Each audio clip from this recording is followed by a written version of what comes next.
Bonjour et bienvenue sur cette vidéo. Ici votre bien-aimé, pasteur Célestin Zouga de l'église protestante évangélique Philadelphie. Frères et sœurs, mes chers amis internautes, nous commençons une nouvelle série de messages sur l'utilité des organes de notre corps. Aujourd'hui, nous parlons du cœur. Et le titre de notre exhortation d'aujourd'hui est « Attention à votre masque extérieur du cœur ». Parce que c'est un scandale au ciel, mes bien-aimés dans le Seigneur. Notre verset du jour est dans Proverbes chapitre 4, verset 23, où il est écrit « Garde ton cœur plus que toute autre chose, car de lui jaillissent les sources de la vie. » Mes chers amis internautes, notre cœur est un petit organe très important qui mérite que nous en prenions soin pour deux raisons principales. Premièrement, sur le plan physique, nous devons prendre soin de notre cœur parce que le cœur joue un rôle très important dans tout notre organisme. D'après les biologistes, le cœur fonctionne comme une pompe qui, grâce à ses contractions régulières, propulse le sang dans tout l'organisme et assure ainsi l'alimentation en oxygène du corps entier. Ainsi, mes bien-aimés, nous sommes en vie parce que notre cœur bat et continue de battre, mes chers amis internautes. C'est pourquoi la Bible dit en Proverbes chapitre 4, verset 3 que « Garde ton cœur plus que toute autre chose, car de lui jaillissent les sources de la vie, mes bien-aimés dans le Seigneur. » Le jour où notre cœur s'arrêtera de battre définitivement, ça sera la fin sur cette terre. Et la question sera, mes bien-aimés dans le Seigneur, quelle direction prendrez-vous, mes bien-aimés dans le Seigneur? Je ferme cette parenthèse.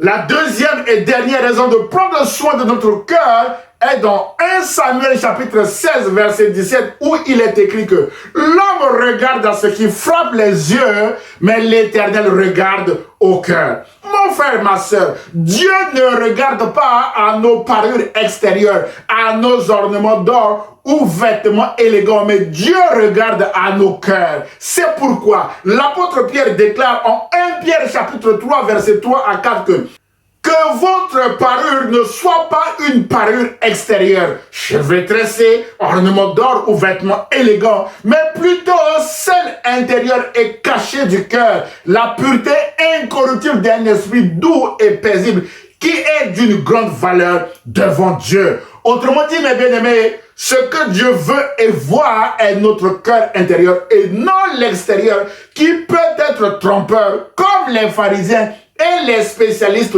de la loi trompaient les uns et les autres avec leur parure extérieure.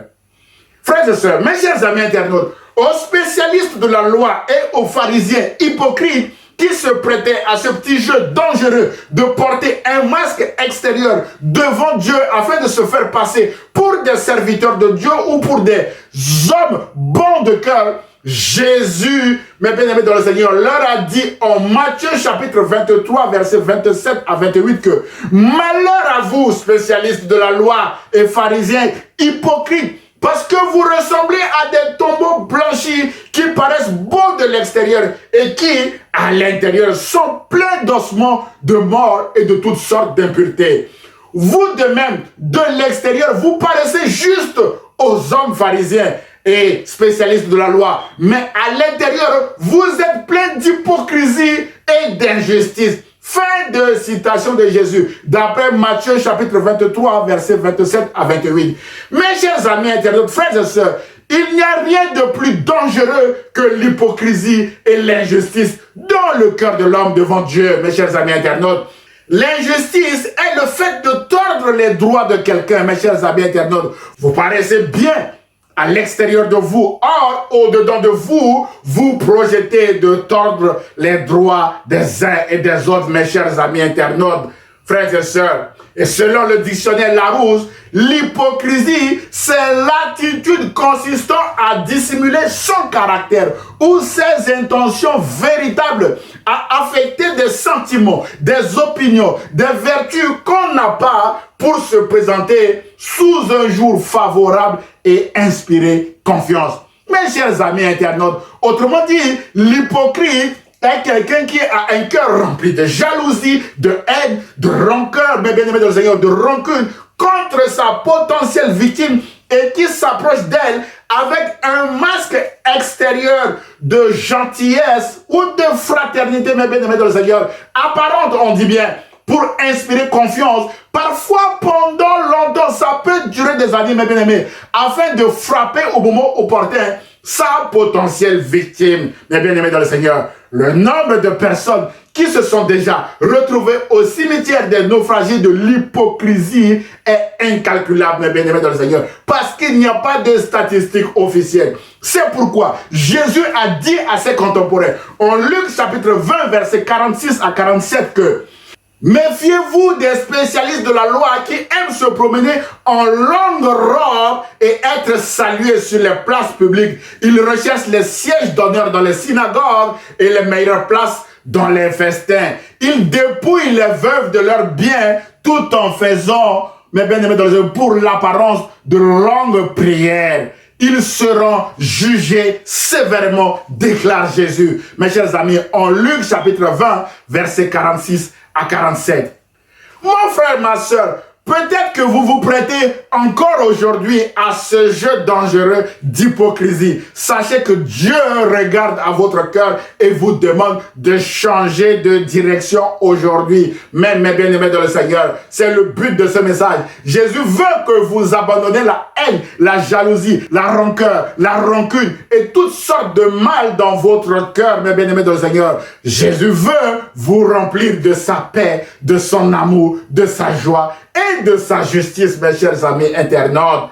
C'est pourquoi Proverbe dit, garde ton cœur plus que toute autre chose, car de lui jaillissent les sources de la vie, mes chers amis internautes.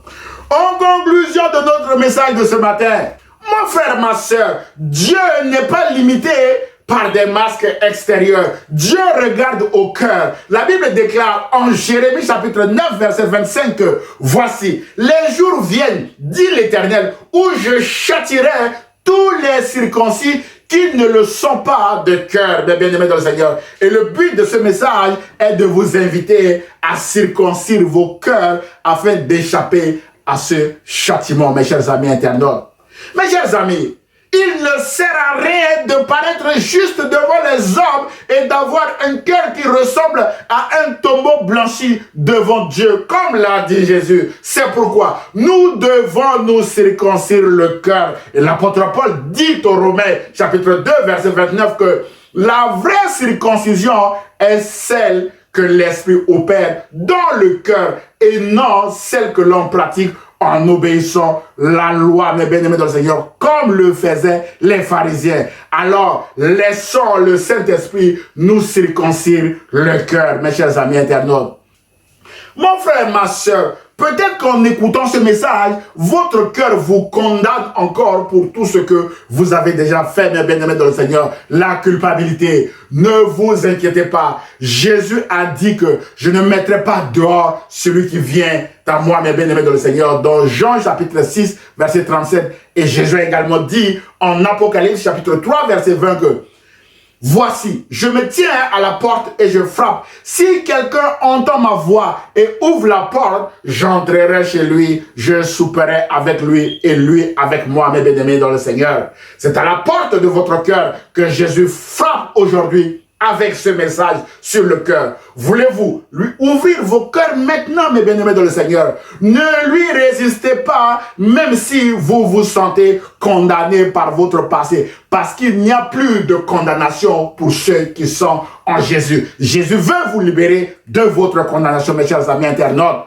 Enfin, l'apôtre Jean a dit en 1 Jean chapitre 3, verset 20 que car si notre cœur nous condamne, Dieu est plus grand que notre cœur et il connaît toutes choses. Mais bien aimés, Dieu est plus grand que votre cœur. C'est lui qui veut vous donner maintenant un cœur de chair rempli de paix, de pardon et d'amour afin d'avancer avec Jésus. Pour cela, mes chers amis internautes, frères et sœurs, gardez votre cœur plus que toute autre chose, car de lui jaillissent les sources de la vie. Et Jésus est la vie. C'est pourquoi Jésus veut vous donner la vie aussi à travers ce message. Gardez votre cœur en Jésus-Christ, mes chers amis internautes. J'ose espérer que cette exhortation vous a fait du bien. Alors, aimez-la, commentez-la et partagez-la à vos proches, mes chers amis internautes. Dieu vous aime et l'église protestante évangélique Philadelphie vous aime également, mes chers amis. Que Dieu vous bénisse. À très bientôt. Au revoir.